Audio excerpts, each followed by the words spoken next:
જૂનાગઢના માંગરોળ પંથકમાં ભારે વરસાદના કારણે નીચાણવાળા વિસ્તારોમાં પાણી ભરાતા સેંકડો પરિવારોની ઘરવખરી અને અનાજને મોટું નુકસાન થયું છે। આપત્તિ બાદ વહીવટી તંત્ર દ્વારા યુદ્ધના ધોરણે સર્વેની કામગીરી હાથ ધરાઈ છે। શહેરમાં સર્વે માટે 5 વિશેષ ટીમો બનાવવામાં આવી છે, જેમાં અંદાજે 10 જેટલા કર્મચારીઓ સામેલ છે। અત્યાર સુધીમાં આશરે 800 ઘરોનો સર્વે પૂર્ણ થઈ ચૂક્યો છે।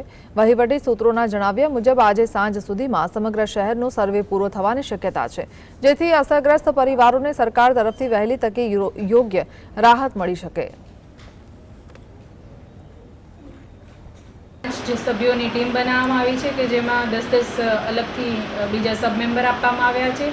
એવી રીતે છેલ્લા 2 દિવસથી ટીમ છે માંગરોળના વિવિધ અસરગ્રસ્ત વિસ્તારો છે ત્યાં પોતાનો સર્વે કરી રહી છે, લોકોના ઘરમાં તપાસ કરી રહી છે, જેમને વધારે નુકસાન છે તમામના ફોટોગ્રાફ સાથે આપણે સર્વે છે કરી રહ્યા છીએ, એનું ફોર્મ ભરી રહ્યા છીએ અને ખૂબ ટૂંક સમયમાં સર્વે આજરોજ અંદાજિત 5 વાગ્યા સુધીમાં પૂર્ણ પણ થઈ જશે।